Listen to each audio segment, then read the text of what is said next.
J'ai une pensée pour, il y a peut-être pour une ou deux personnes, il y a ce verset qui dit je n'éteins pas le lumignon qui fume. Vous avez déjà fait cette expérience de prendre une bougie, vous savez, et de l'éteindre, vous soufflez dessus, et il y a une fumée. Si vous ramenez la flamme en haut de la fumée, paf, ça se rallume en bas, comme ça. Et je crois que cette image est pour quelques personnes ici. Hein. Voilà. Bienvenue, bienvenue dans cette...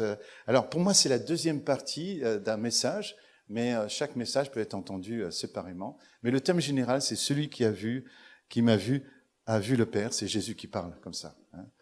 C'est pas moi.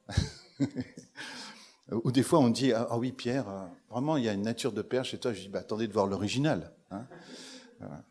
On en reparlera. En tout cas. Ce que je voudrais vous inviter nous avons dit dans le culte précédent, et je voudrais l'établir maintenant dans celui-là, c'est que le but du christianisme n'est pas tant de voir le Christ lui-même quelque part, mais de voir le Christ qui imite le Père en fait. Donc le Christ est dans une imitation du Père constante en fait. Parce que son but et sa mission, c'est nous conduire vers le Père. Donc assez étrangement, le but du christianisme, c'est pas Jésus, c'est le Père. Hein. C'est très étrange. Hein, mais c'est un paradoxe qui est là, et on s'en accommode, il n'y a pas de problème. Ce paradoxe se résout dans la personne même de Jésus, qui est l'image exacte du Père. Hein. Et je voudrais pour cela qu'on lise simplement quelques versets avant d'arriver dans quelque chose dans lequel je voudrais vous inviter ce matin. Jean 5, 19. Regardez ce que dit Jésus, et ça va établir ce fait-là, hein, que Jésus est dans l'imitation du Père. Le Fils ne peut rien faire de lui-même. Il ne fait ce qu'il... alors, je vais le lire peut-être plutôt dans votre version. Là. En vérité, je vous l'ai dit, le Fils ne peut rien faire de lui-même, et il ne fait que ce qu'il voit faire au Père. Et tout ce que le Père fait, le Fils aussi le fait pareillement. Donc on voit en fait Jésus qui est dans l'imitation du Père totalement. C'est étrange parce qu'en France, on aime beaucoup l'originalité. Je voudrais prendre l'exemple de deux jeunes que je connais, qui maintenant sont des jeunes adultes, même des parents... non, pas encore parents, pardon, je m'excuse, pas encore. Il y en a un qui s'appelle, je vais donner leur nom, carrément, c'est Timothée, et l'autre c'est Emmanuel. Timothée a fait des études d'art en France. Dans une école d'art, on lui disait d'être original. On lui interdisait d'imiter, de copier, soit original, soit original, soit original. L'imitation, c'est pour les ringards. Et de l'autre côté, Emmanuel, lui, il a fait une école d'art en Italie.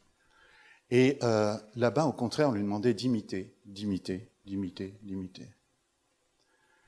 Aujourd'hui, Timothée, il est chef cuistot. Il n'y a pas de problème, n'est-ce pas, quand je dis ça. Hein? Mais vous comprenez que quelque part, dans ce chemin d'originalité, il y a eu un échec. On le sent. Il y a une douleur. J'aime Timothée. Priez pour Timothée, s'il vous plaît. Et puis, il y a Emmanuel. Emmanuel, qui a participé à un concours. Il y avait plus de 1000 participants au départ. C'est le Vatican, figurez-vous, qui a demandé un chemin de croix en, je crois, 16-18 tableaux, un truc comme ça. Un truc à faire en un an. Et donc, chaque participant à ce concours devait proposer un tableau, enfin une œuvre, quoi, enfin quelque chose qui soit le reflet de l'artiste. Et donc il a envoyé quelque chose, et puis il a fait partie de la première sélection. Il est resté plus que 200 candidats. Et donc deuxième session, il fallait aussi envoyer quelque chose avec beaucoup plus de critères qui étaient donnés. Et du coup, Emmanuel a envoyé, et il a fait partie des 10 derniers finalistes. et tout récemment, il a appris qu'il était celui qui avait été retenu. Donc ça va être étrange, il va y avoir au Vatican un chemin de croix qui va être fait par un fils de pasteur protestant. C'est intéressant quand même. Hein. Mais ce que je veux dire par là, c'est que Jésus nous montre une chose. C'est que le chemin de l'originalité n'est pas l'originalité. Le chemin de l'originalité, c'est l'imitation. Et il y a une malédiction à vouloir être absolument original d'emblée. Par contre, il y a une bénédiction à être dans l'imitation. Parce que le chemin de l'imitation va libérer le potentiel de l'imitateur. Et Jésus est dans cette imitation-là. On va prendre un autre verset, Jean 5, verset 30, un peu plus loin. Jean 5, 30. Je ne puis rien faire de moi-même, voyez-vous. Selon ce que j'entends, je juge, et mon jugement est juste parce que je ne cherche pas ma volonté, mais la volonté de celui qui m'a envoyé. Vous voyez, ça c'est je dirais, ça c'est le fondement même de l'intégrité. C'est-à-dire quand quelqu'un ne cherche pas sa gloire, mais cherche la gloire de celui qui l'a envoyé. Ça, c'est le critère. Méfiez-vous des gens qui recherchent leur gloire. Et si vous faites partie de ces gens-là, repentez-vous. Non. Jésus, son authenticité, sa véracité, notre véracité à nous chrétiens, elle passera que par ce biais-là, que si nous recherchons la gloire de quelqu'un d'autre. La gloire de celui qui nous a envoyés. On va passer à Jean 7, 16 aussi. Jésus leur répondit, ma doctrine n'est pas de moi, mais de celui qui m'a envoyé, donc le Père. Vous voyez cette imitation totale. Jésus qui est l'image du Dieu invisible. Hein. Dieu étant invisible, le Père étant invisible, Jésus le rend visible, comprenez ? Le Père désire tellement, et si tu es là pour la première fois, je voudrais juste te dire ça, le Père désire tellement te rencontrer, qu'en fait, il a envoyé Jésus pour toi, pour rendre visible ce qui était invisible. Tout simplement. Donc, si tu veux savoir qui est Dieu, le Père, regarde Jésus. Aussi simple que ça. Écoute-le aussi. Et je t'invite à cette écoute ce matin. Jean 8, 28. Jésus donc leur dit, quand vous aurez élevé le Fils de l'homme, alors vous connaîtrez ce que je suis et que je ne fais rien de moi-même, mais que je parle selon ce que le Père m'a enseigné. Oui, c'est extraordinaire. Jean 14, 10. Ne crois-tu pas que je suis dans le Père et que le Père est en moi ? Les paroles que je vous ai dites, je ne les dis pas de moi-même, et le Père qui demeure en moi, c'est lui qui fait les œuvres. Vous voyez, wow. Vous voyez cette imitation. Et pourtant, quand on pense à Jésus, on pense à un personnage complètement original. Alors qu'il est dans une imitation de chaque instant. Et puis, est-ce que c'est possible que je demande que tu me donnes la version du Sommer ? C'est possible pour le dernier verset ? Voilà. C'est Jean 12, 49, s'il te plaît, mon frère. Merci beaucoup. Car je n'ai pas parlé de ma propre initiative. Le Père qui m'a envoyé m'a ordonné lui-même ce que je dois dire et enseigner. Et ce que je dois dire et enseigner. Voilà. Et il y a même, alors j'ai perdu mon verset là, et même la manière dont je dois le dire. C'est-à-dire qu'en fait, Jésus, vous avez compris qu'il est dans une imitation absolue du Père, dans ses gestes, dans la doctrine. Il est vraiment dans une imitation, mais absolue, pour révéler le Père. Je pense que, vous vous rappelez, par exemple, cet homme qui vient le voir, il dit, mais bon maître. Et Jésus tout de suite lui dit, mais un seul est bon. Comme si Jésus est gêné quelque part, que la personne soit venue qu'à lui, qu'à sa personne. Il dit, mais non, il n'y a qu'un seul qui est bon. Et celui-ci, c'est le Père. C'est-à-dire que ce que Jésus a voulu montrer, parce que maître, bien sûr, il pensait que c'était un rabbi, etc., un humain, Jésus a voulu nous montrer une chose, c'est que l'homme peut avoir de la bonté. Mais seul le Père est bon. Nous pouvons avoir de la bonté.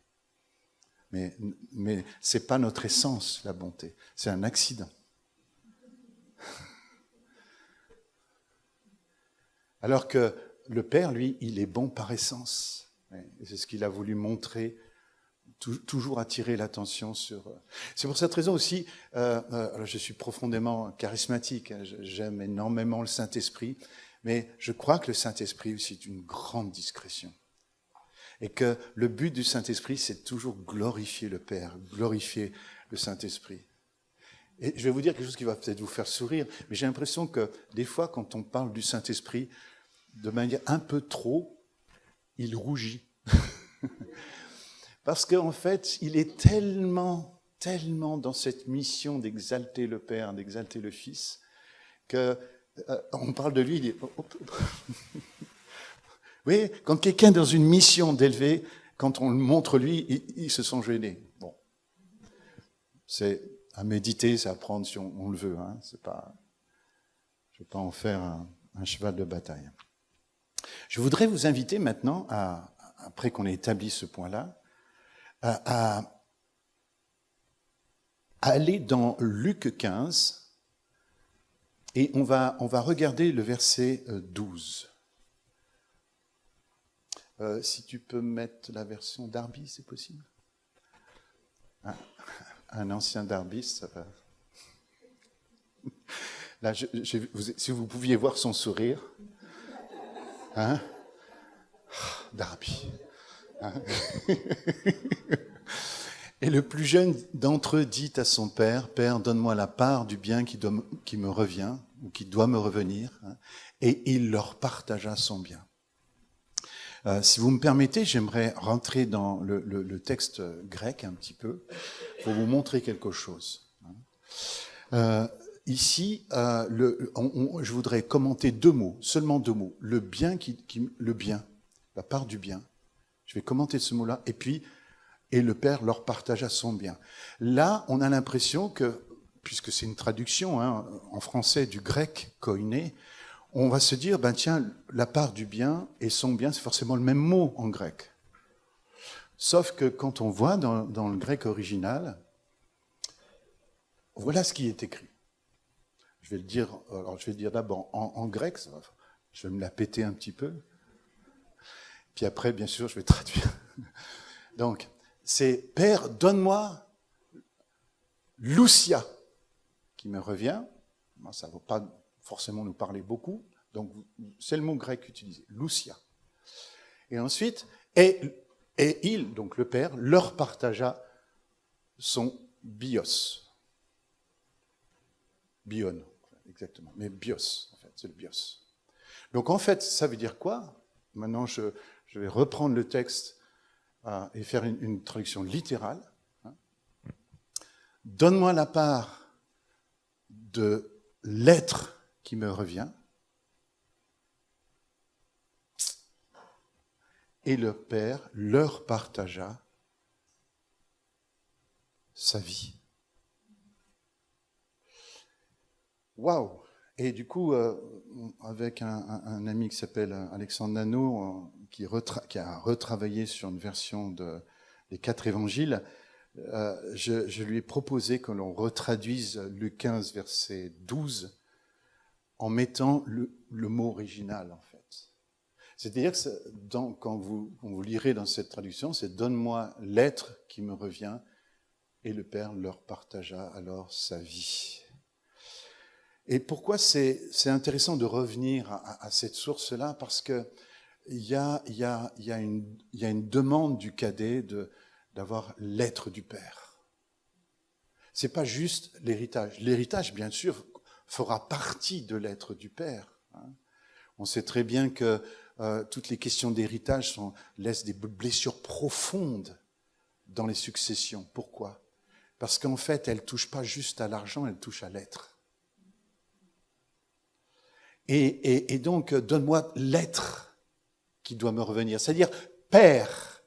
Il y a quelque chose en toi que je veux devenir, et je veux cet être-là. Je veux devenir père moi-même, en gros. Et on sait très bien que la crise d'adolescence, qui est une invention occidentale, hein, il y a pas mal de pays où ça n'existe pas. Nous avons fait de la crise d'adolescence un rythme de passage, soutenu par Freud et tous ces gens-là, pour montrer qu'en fait, pour grandir, il faut tuer le père. Il y a deux manières de grandir. Soit on déshonore le père, soit on l'honore. Soit on est dans une culture de l'honneur, soit on est dans une culture du déshonneur. Et au fait, le monde politique, dans ses successions de présidents, est-ce une culture de l'honneur ou une culture du déshonneur?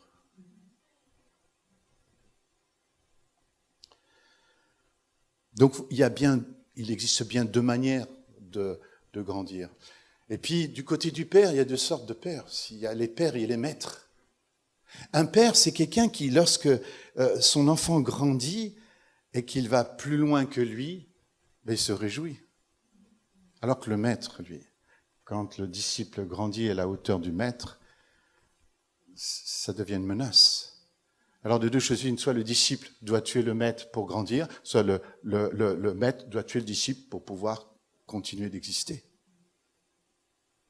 Vous avez eu beaucoup de maîtres, très peu de pères, nous dit Paul.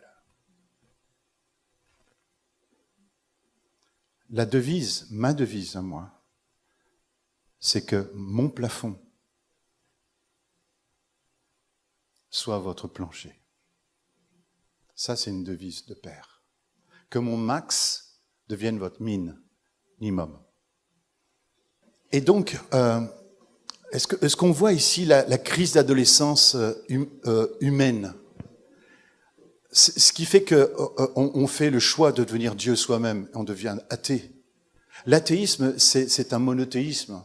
C'est-à-dire que je décide d'être mon propre Dieu.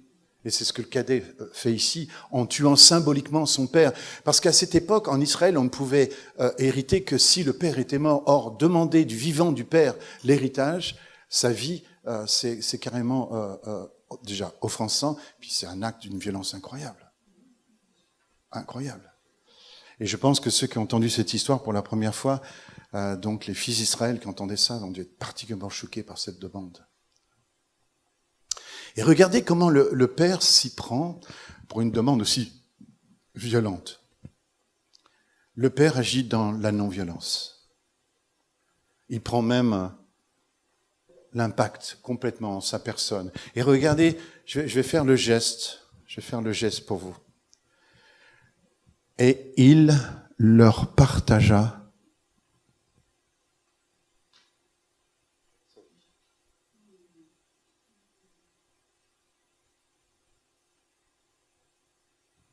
quiconque a vu Jésus a vu le Père. Quand Jésus est allé à la croix, il n'est pas venu révéler qui était Jésus.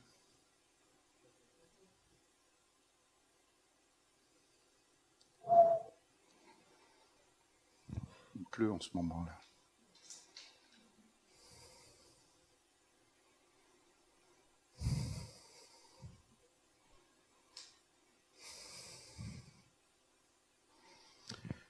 Il est venu révéler qui est le Père. Un Père sacrificiel. Et nous sommes dans cette parabole où Jésus nous révèle qui est le Père. En vérité.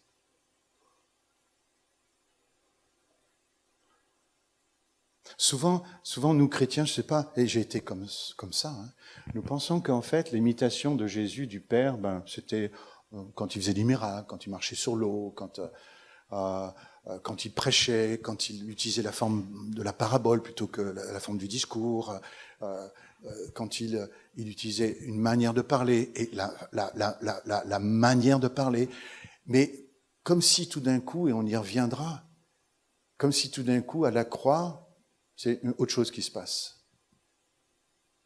Comme si finalement Jésus n'est plus dans l'imitation, il est abandonné. Alors je sais qu'il y a ce cri de Jésus sur la croix, et j'y reviendrai, je vous rassure. Eli, Eli, lama sabachthani. Mon Dieu, pourquoi m'as-tu... En araméen, ça voudrait même dire pourquoi m'as-tu sacrifié. Et d'ailleurs, nous, occidentaux, nous ne voyons à la croix qu'un Jésus seul. Et il y a même des théologiens, Anselme de Cortorbori, qui va dire que le Père ne pouvait pas regarder Jésus. Vous l'avez entendu ce message, parce que Jésus représente le péché à ce moment-là, et donc le Père est obligé de détourner son regard. Oui, c'est ce genre de prédication, moi j'en ai entendu. Ouais. Et du coup, nous occidentaux, nous voyons Christ comme ça sur fond noir, sur une fond de solitude. Alors que les orientaux, les chrétiens orientaux, et ça a été terrible ce schisme qu'il y a eu entre l'Église d'Orient et l'Église d'Occident finalement, parce qu'on est privé d'un regard oriental sur la... Ouais, c'est dommage. J'ai eu moi le grand privilège d'être missionnaire dans un pays avec une forte culture orientale, mais qu'est-ce que j'ai été béni de découvrir ce regard oriental. Je ne pense pas qu'il y a un regard mieux que l'autre, c'est pas ça que je vais dire, mais je pense que l'Écriture a été écrite par des orientaux, pour des orientaux, inspirés de l'Esprit. Et nous sommes des occidentaux qui lisons au-dessus de leur épaule.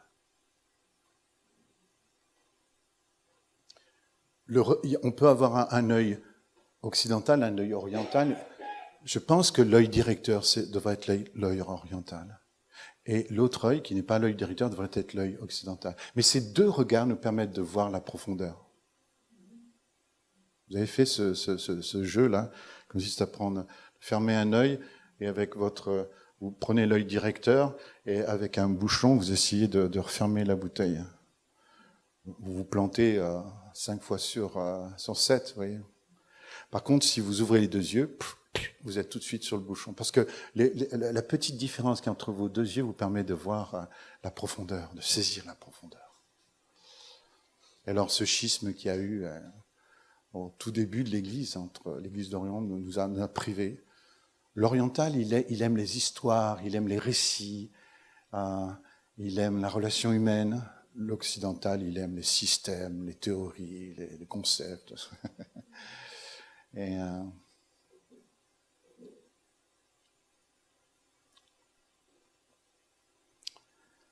ouais. Je ne sais plus pourquoi je disais ça. Jésus à la croix, merci. La vision orientale, c'est que le Père, le Fils et le Saint-Esprit sont à la croix. Et c'est fondé bibliquement. 2 Corinthiens 5, 19. Le Père, Dieu, était en Christ, réconciliant le monde avec lui-même. Hébreux 9, 14.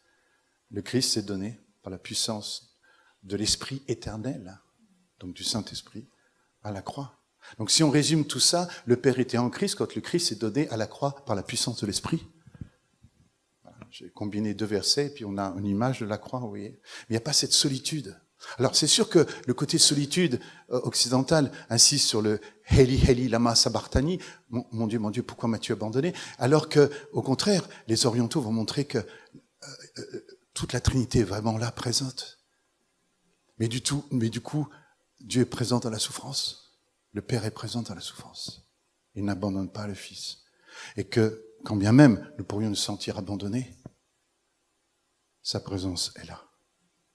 Vous connaissez ce fameux poème des 2 pas, des 2 traces de pas dans le sable, ça vous dit quelque chose? Adhémar de Boros. C'est quelqu'un qui voit 2 traces de pas dans le sable comme ça, et puis c'est une forme de vision, et puis ces 2 pas, ça parle de notre marche avec Jésus-Christ dans l'existence. Et puis à un moment donné, il n'y a plus qu'une trace. Et ça correspond à un moment donné où le poète a vraiment galéré. Il dit, Seigneur, t'étais où dans ce moment-là? T'étais où?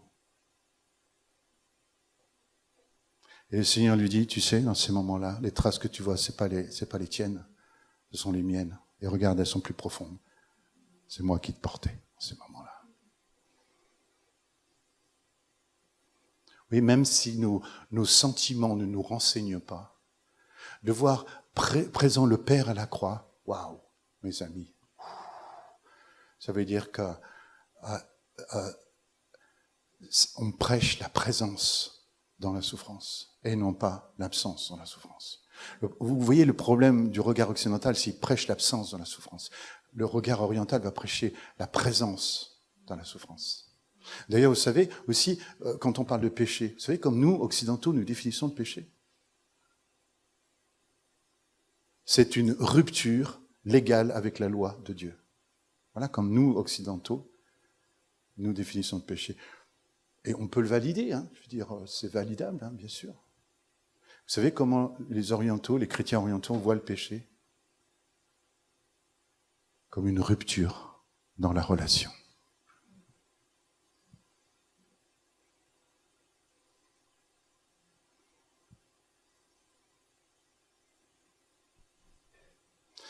Vous savez, depuis que vous voyez ça, vous n'avez plus envie de vous n'avez pas envie de vous diviser.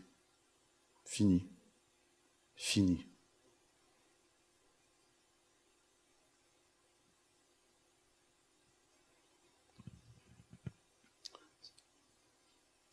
Et je voudrais vous inviter à prendre maintenant un texte qui se trouve. Alors, comment on va faire? On va prendre le texte qui se trouve dans Genèse 22 et on va lire tout le chapitre, s'il te plaît, mon ami. Et je voudrais vous montrer quelque chose. Voilà. Après ces choses, Dieu mit Abraham à l'épreuve. Donc Dieu ici, c'est Elohim, mit Abraham à l'épreuve et dit Abraham. Et il répondit, me voici. Dieu dit, prends ton fils, ton unique, celui que tu aimes, Isaac, va-t'en dans un pays de Morija, et là, offre-le en holocauste. Un holocauste pour l'expliquer, c'est un sacrifice, c'est la crémation en fait, la crémation totale de ce qui est offert. Sur l'une des montagnes que je te dirai. Et Abraham se leva de bon matin, il alla, sella son âne et prit avec lui 2 serviteurs et son fils Isaac. Il fendit du bois pour l'holocauste et partit pour aller au lieu que Dieu lui avait dit. Non, attends, tu reviens s'il te plaît, on va juste méditer presque verset par verset. Ici, ce que je voudrais que l'on regarde, et si vous n'êtes pas au courant de l'histoire, c'est que Abraham a eu cet enfant, Isaac, miraculeusement. Mais miraculeusement, sa femme n'avait plus qu'ont les femmes pour mettre un enfant au monde. Et c'est miraculeusement que leur foi a été fortifiée et ils ont eu l'enfant. Et donc cet enfant, c'est l'enfant de la promesse. C'est Isaac. Et vous imaginez, ils l'ont eu dans la grande vieillesse, cet enfant. Encore une fois, à un moment donné, c'était humainement impossible. Ça, c'est ça le miracle de Dieu.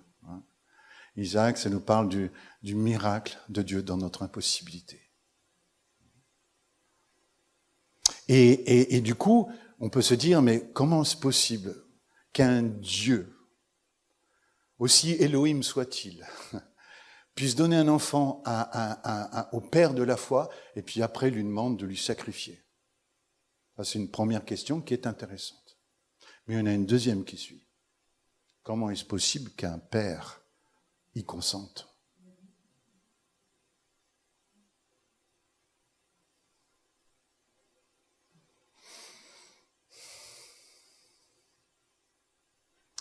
Et ce que je crois, c'est que quand vous revenez à l'histoire d'Abraham qui vient du paganisme, franchement, vient du paganisme, et qui est entouré d'une culture païenne où effectivement le sacrifice d'enfants n'est pas rare du tout, ça fait partie ce qu'on appelle du paradigme, de l'environnement culturel, si vous voulez. Et pour prendre une image, si ces 2 premiers termes ne vous parlent pas, des lunettes d'Abraham.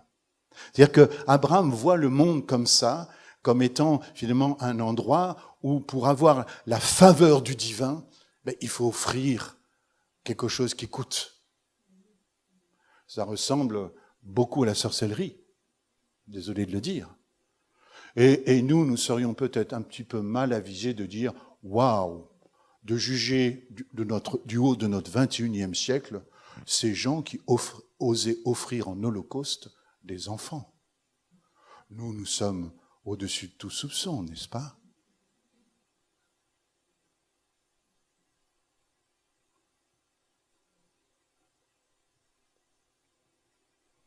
Donc il y a un paradigme qui est là, il y a une manière de voir le monde, une manière de percevoir Dieu. Et le Seigneur, au lieu de venir enlever les lunettes,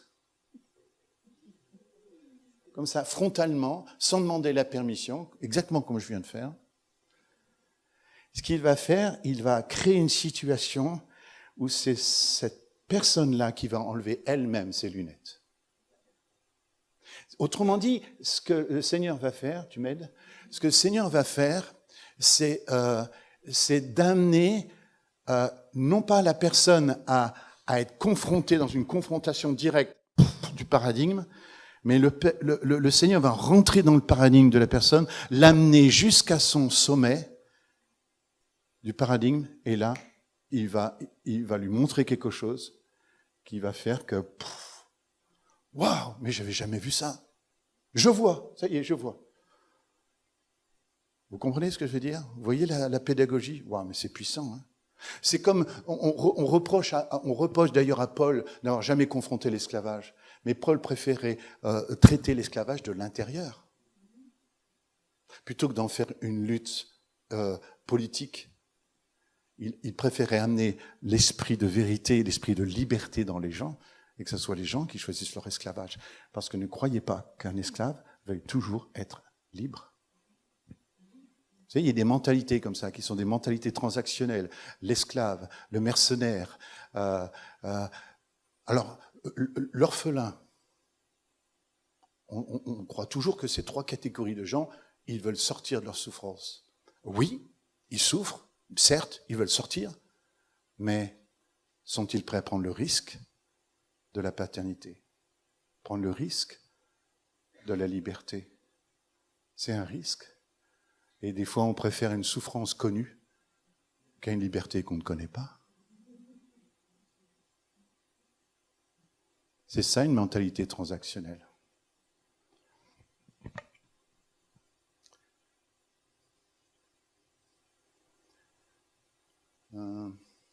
Prends ton fils unique, prends ton fils, ton unique.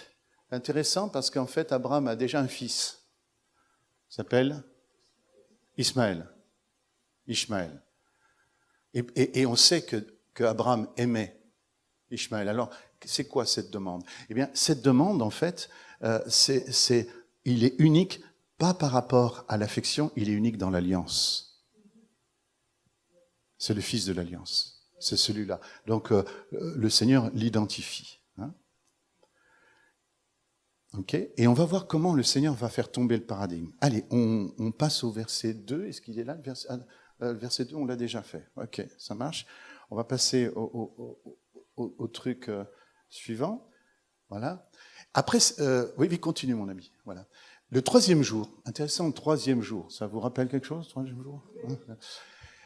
C'est le troisième jour que Jésus est ressuscité. Levant les yeux dans le texte ici, ça nous parle d'une révélation en fait. Vous savez, la langue hébreu est très très imagée.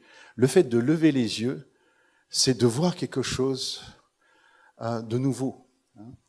Vit le lieu de loin, le fameux lieu que le Seigneur lui avait indiqué. Dans ces montagnes de Morija, il voit le lieu. Et Abraham dit à ses serviteurs, restez ici avec l'âne, moi et le jeune homme. Alors le jeune homme, juste précision, dans la tradition rabbinique, il a 37 ans. Dans d'autres théologiens disent entre 18 et 25 ans. Donc c'est pas un bébé, c'est pas un enfant en bas âge, d'accord ? Hein, on est d'accord avec ça? Pour la bonne raison que, regardez, nous irons jusque-là pour adorer, et nous reviendrons après auprès de vous. Et Abraham prit le bois pour l'Holocauste, le chargea sur son fils Isaac. Donc, chargé sur le fils Isaac, il faut que le fils ait été en bonne forme physique et capable de supporter. Et porta dans sa main le feu et le couteau.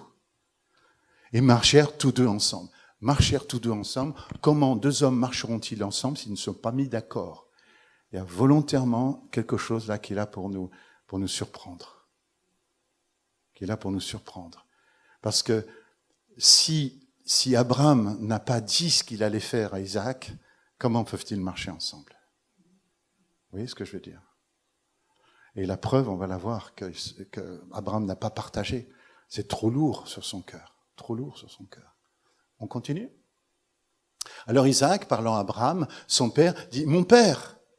Et il répondit « Me voici, mon fils. » Isaac reprit « Voici le feu et le bois, mais où est l'agneau pour l'Holocauste ?»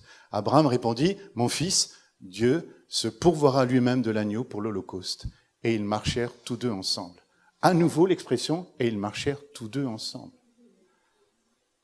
Mais je voudrais commenter quelques instants le verset 8.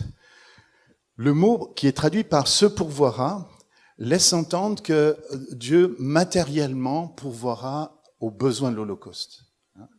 Donc il fournira l'animal. Mais pourvoir aussi a un autre sens qui veut dire « verra ». Verra pour lui, en fait. Verra pour lui. C'est l'idée plutôt d'une révélation. Alors, forcément, quand on est traducteur, on est obligé de privilégier un sens par rapport à l'autre. Et vous savez comment je m'en suis rendu compte? C'est qu'un jour, en prêchant sur ce verset-là en Allemagne, je dis, vous voyez, il est Yahweh Jireh, il est le Dieu qui pourvoit.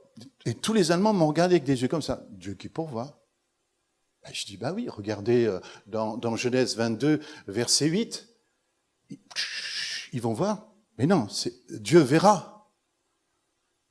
Ah bon? Je dis, il n'y avait pas le mot pourvoir dans vos Bibles? Non. Vous voyez, les Allemands ont privilégié l'autre sens. Dieu verra pour lui. C'est-à-dire qu'il se révélera. Et du coup, il pourvoira. Mais d'abord, c'est l'idée qualitative avant le quantitatif, à mon sens. Il se montre pour qui il est, et ensuite il pourvoit. Bon. Autre chose intéressante, mais ça c'est passionnant les amis, vous allez voir. Abraham répondit, 2 points. Là, dans nos traductions, mon fils est au début de la phrase. En hébreu, vous savez où est mon fils? À la fin de la phrase. Vous allez me dire, oh, c'est peut-être pas là. Mais lisez le verset en mettant mon fils à la fin. Allez-y, je vous laisse lire.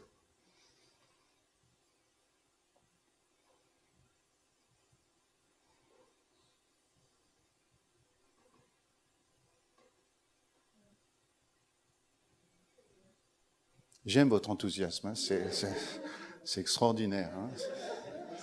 C'est formidable. Hein. Vous voyez ce que ça veut dire? Imaginez, parce qu'il n'y a pas de ponctuation en hébreu. Imaginez que je dise, Dieu se pourvoira lui-même de l'agneau pour l'Holocauste, 2 points, mon fils.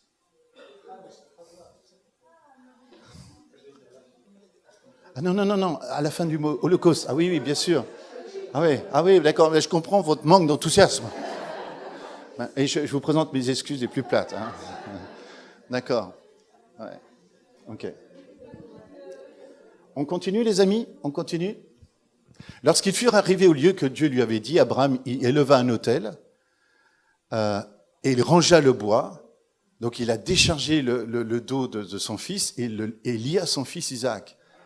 Voilà. Quand je pense qu'on parle de l'épreuve d'Abraham, est-ce qu'on pourrait aussi parler de l'épreuve d'Isaac? Juste en passant. Hein. N'oubliez pas que ça doit être un peu violent quand même, parce que le gars, il a encore 18-25 ans, il pouvait étaler son père. Mais il consent à être lié là. Donc il commence à comprendre ce qui est en train de se passer. Ça doit être un peu violent comme rencontre. Vous voyez ce que je veux dire? Hein? Bon. Il lia son fils Isaac et le mit sur l'autel par-dessus le bois. On continue? Puis Abraham étendit la main et prit le couteau pour égorger son fils. Il est dans son paradigme. Un Dieu, Elohim, lui demande de sacrifier l'enfant. Ben, c'est ce que font les dieux à cette époque-là. Donc, il ne comprend pas, ça l'arrache, mais il va faire le geste. Alors l'ange de l'Éternel, voilà, vous pouvez souffler maintenant. Ça va bien se terminer. Ça va aller. Hein, ça va aller. Ça va bien se terminer. Et l'ange de l'Éternel, donc, qui est une préfiguration de Jésus. Hein, l'ange de l'Éternel, dans l'Ancienne Alliance, c'est toujours Jésus. Hein, c'est une préfiguration de Jésus. L'ange de l'Éternel l'appela des cieux, et même le terme laisse entendre cria des cieux. Hein. Ça veut dire que, vous voyez, quand on est dans un paradigme, il faut qu'on nous crie quelque chose, des fois. Pour voir. Et Abraham, et il répondit, me voici. Une expression qui revient souvent, hein, me voici. Il y a une sorte d'acquiescement à la volonté supérieure. Hein. L'ange de l'Éternel, donc encore une fois, n'avance pas ta main sur l'enfant et ne lui fais rien, car je sais maintenant que tu crains Dieu et que tu ne m'as pas refusé ton fils unique.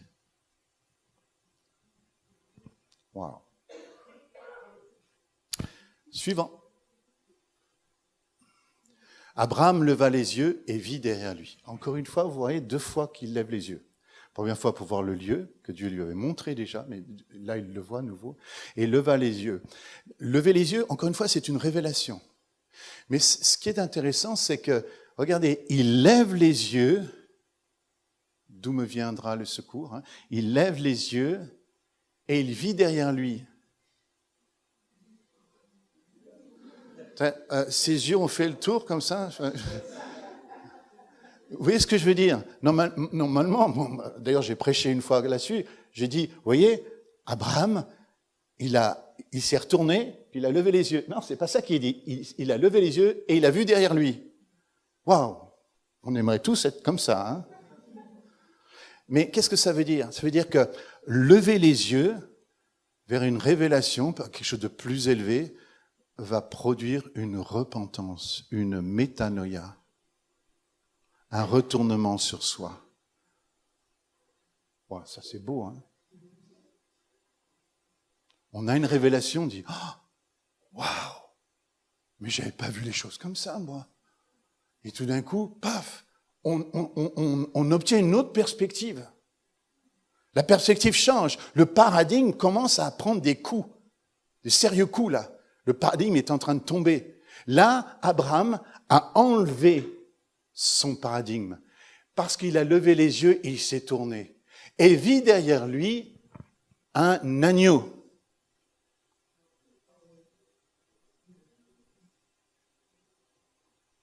Et vit derrière lui un agneau.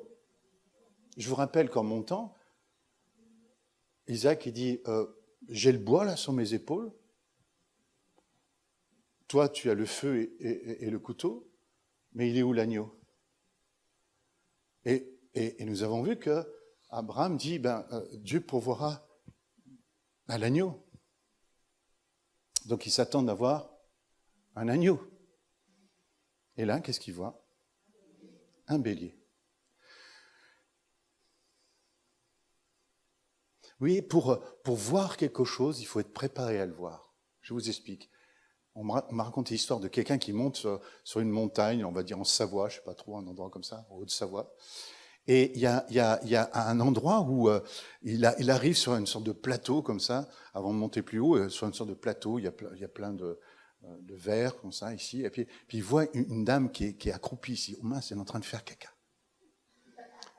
Alors du coup, il tourne le dos comme ça, et puis il dit, il faut surtout pas qu'elle me voie, donc il essaye de prendre un autre chemin. Puis il entend la voix de la dame, il dit, vous avez vu? Non, j'ai pas vu. Puis elle se lève, puis il voit qu'elle est habillée. Ah, il dit, vous avez vu tout ce qu'il y a? Alors il dit, mais tout ce qu'il y a quoi? Oui, les paradigmes changent des fois de manière bizarre. Et puis tout d'un coup, elle dit, mais vous avez pas vu toutes ces myrtilles? Et tout d'un coup, quand elle prononce le mot myrtille, c'est tout bleu. Oui, on ne peut voir une chose que quand on est préparé à le voir. C'est ça la révélation. Elle nous prépare à voir. C'est ça la pédagogie de l'écriture. Et donc là, il voit... Alors, je voudrais juste mentionner le fait que le bélier en question, vous croyez que gentiment le bélier était là, les cornes dans le buisson, dire vivement que ça se termine ce truc, ça te fait un peu long. On sait que tous les béliers sont des animaux hyper dociles, n'est-ce pas? Et je dis toujours d'ailleurs, si vous voulez savoir pourquoi l'hébreu est si visuel, par exemple, la force, c'est les cornes. Si vous ne me croyez pas, allez dans un pré où il y a un bélier, vous allez comprendre très très vite de quoi je parle. Si vous ne savez pas ce que c'est que la force, faites un petit stage dans un enclos où il y a un bélier, hein, et vous aurez un début de révélation. Ou votre derrière aura un début de révélation en tout cas. Mais soyons sérieux 2 secondes. Vous imaginez que le bélier était là juste à attendre passivement. Il devait faire un boucan, il devait se battre pour sa vie, le pauvre, quoi. Ça veut dire que non seulement il a fallu une révélation pour qu'il voie, il lève les yeux et qu'il voit derrière lui le bélier, mais quelque part, le boucan que pouvait faire le bélier, il ne l'entendait pas. Vous voyez, comme quoi on peut être bouché à l'aimerie, quoi. Bouché. Et on a besoin de cette révélation. Et Abraham allait prendre le bélier et l'offrit en holocauste à la place de son fils. Alors c'est là où la plupart des chrétiens disent, ouais, alors l'histoire du fils qui porte le bois sur le dos, l'image du Christ qui porte le patibulum jusqu'à Golgotha. Le verset là où mon fils est à la fin, tout d'un coup, mon fils, l'agneau. Super. Correspondance, ça marche. Mais là, il y a un hic. Pourquoi c'est un bélier? Alors qu'en fait, on s'attendait à avoir un agneau. Nous, les chrétiens, les premiers. Alors, vous êtes prêts? Attachez votre ceinture. Alors, vous allez faire ce geste-là. Clic.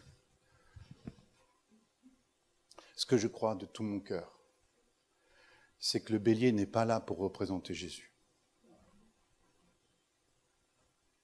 Et vous savez la différence entre un agneau et un bélier? Biologiquement.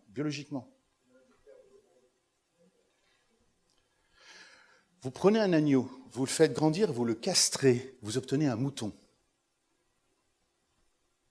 Vous prenez un agneau, vous le laissez pousser, vous le laissez grandir, vous ne touchez pas, vous obtenez un bélier. Autrement dit, le bélier, c'est l'adulte, c'est la forme accomplie de l'agneau. Quiconque a vu l'agneau a vu le bélier. Jésus venant comme un agneau, parce qu'il va venir, ce Jésus, comme un agneau. Et d'ailleurs, la révélation de l'agneau pascal va nous être donnée dans le livre suivant, dans un des livres suivants, dans le livre d'Exode, la sortie d'Égypte. La sortie d'Égypte va absolument parler de l'agneau sacrificiel parle de Jésus. Clairement, et c'est à la Pâque que Jésus a donné sa vie. Mais là, ici, il n'est pas question de révéler Jésus avant d'avoir révélé qui est le Père. Et donc le bélier ici, il représente le Père. Et c'est seulement en Exode que l'agneau représentera le Fils. Qui a vu le Fils a vu le Père. Qui a vu le Père a vu le Fils.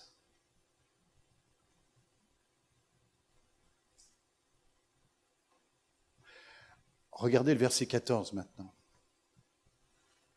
Abraham donna à ce lieu-là le nom de, c'est pas Jéhovah, c'est Yahweh Jireh. C'est pourquoi Jireh. C'est pourquoi l'on dit aujourd'hui, à la montagne de l'Éternel, il sera pourvu. Souvenez-vous ce que les Allemands vont lire, eux. Il sera vu. Qui sera vu? Qui? Je vous trouve bien timide. Qui? Le Père, le bélier, le Père. Il sera vu, ce Père, dans sa nature profonde, sacrificielle, ce que ce même Jésus est venu montrer à la croix. Verset 15, l'ange de l'Éternel appela une seconde fois Abraham des cieux. Et il dit, je le jure par moi-même, parole de l'Éternel, parce que tu as fait cela et que tu n'as pas refusé ton fils, ton unique, je te bénirai, je te multiplierai ta postérité comme les étoiles du ciel, comme le sable qui est sur le bord de la mer, et ta postérité posera la porte de ses ennemis. Toutes les nations de la terre seront bénies en ta postérité parce que tu obéis à ma voix. Abraham étant retourné vers ses serviteurs, où est Isaac?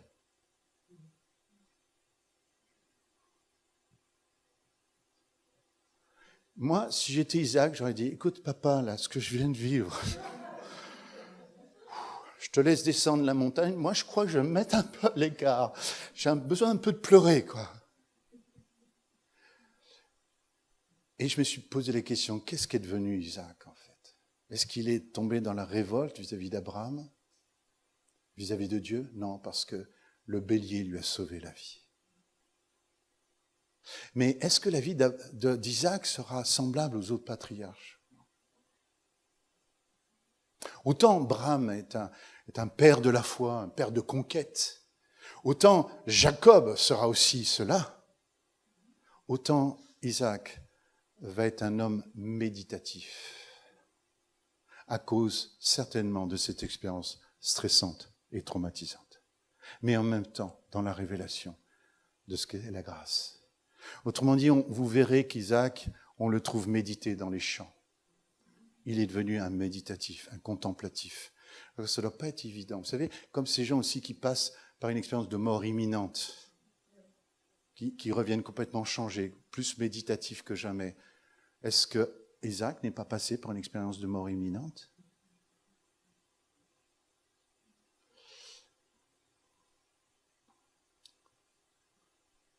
Voilà, on va s'arrêter là pour ce point-là, et je voudrais terminer en résolvant un mystère, si vous le voulez bien.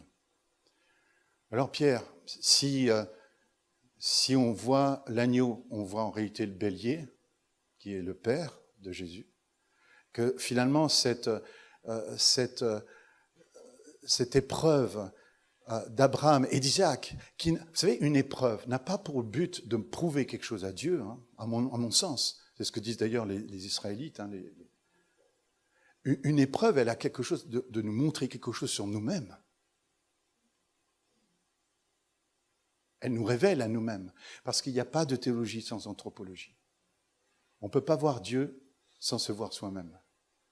Il faut que quelque chose change en nous. Il faut que nous changions nous pour voir Dieu d'une autre manière. Notre révélation va avoir un effet sur notre identité. Et notre identité va avoir un effet sur notre révélation. C'est Tozer qui l'a dit, cela, merveilleusement. La première chose qui vous vient à l'esprit lorsque vous fermez les yeux, quand vous pensez à Dieu, est la chose la plus importante, ce qui vous concerne.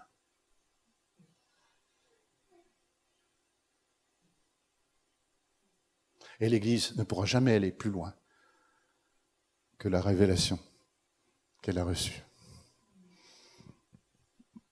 Autrement dit, la révélation, c'est comme un espace dans lequel nous pouvons grandir. C'est un peu comme ces petits poissons rouges qu'on met, vous savez, dans ces petits aquariums comme ça. Mais certaines espèces, vous les mettez dans un lac, il vous faut 2 mains pour les ressortir. Oh, que Dieu expande notre révélation. Alors, on va terminer avec cette question, on va essayer de la résoudre rapidement. Mais je vous demanderai d'aller lire un texte, un psaume, avant que le jour se termine. C'est pourquoi alors, si Jésus dit « Eli, Eli, lama sabachthani », si Jésus est l'agneau qui représente le bouc, le bélier de Genèse 22, alors pourquoi s'écrit-il cela? On a déjà donné une partie de la réponse, mais maintenant il y a une autre réponse que je voudrais vous inviter à comprendre. C'est que Jésus a donné 7 paroles sur la croix. Et pour donner chaque parole, ça lui a coûté un degré de souffrance que vous n'imaginez pas. Si vous ne me croyez pas, écoutez une émission de Boxo sur le Sœur de Turin, vous verrez ce qu'il en dit. Et il devait tirer sur ses bras pour prendre une respiration, donc c'était des apnées successives qui lui faisaient souffrir. En plus, le corps rentrait dans une crampe. Vous avez déjà eu une crampe sur un muscle? Imaginez que ce soit tous les muscles qui rentrent dans cet état-là, dans cette tétanie. Et vous devez vous hisser avec un corps qui vous fait terriblement mal à cause de la titanie pour pouvoir prononcer une parole et respirer. Ça a dû ressembler à ça. Eli, Eli, lama sabachthani. C'est pas Eli, Eli, lama sabachthani. Certainement pas. Ça lui a coûté énormément. Mais qu'est-ce que c'est que Eli, Eli, sabachthani? Qu'est-ce que c'est que ce cri-là? Il y a même des théologiens qui ont dit, vous voyez, Jésus, il a commencé à douter là, de sa mission. En fait, Jésus est en train de citer l'Écriture. Et il cite le psaume 22. Et c'est le verset 2. Et chez les Israélites, on ne disait pas psaume 22, verset 2, on disait Eli, Eli, lama sabachthani. Et d'ailleurs, on va faire un petit exercice. Je vais prendre le verset 23, le psaume 23. Allez, on y va ensemble. L'Éternel est mon berger.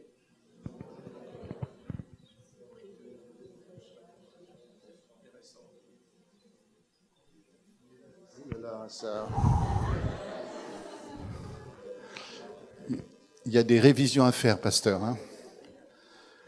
Vous voyez ce que je veux dire? Le principe, c'est ça. La mémoire, elle fonctionne comme ça. Je donnais le premier verset, je me suis arrêté. Et vous avez continué sur quelques versets.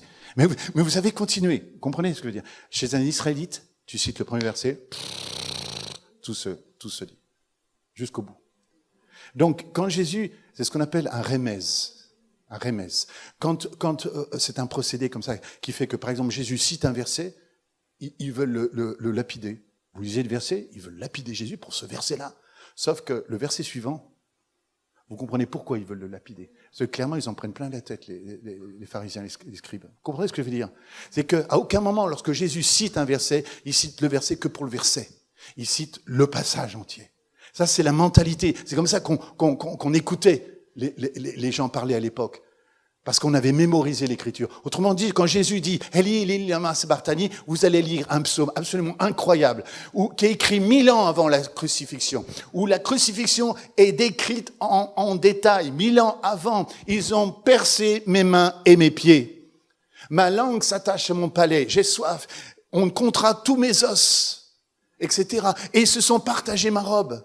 Et puis il y a même les moqueries qui sont prophétisées 1000 ans avant. Oh, mais s'il est si saint que ça, qu'il se délivre lui-même, l'Éternel viendra le délivrer.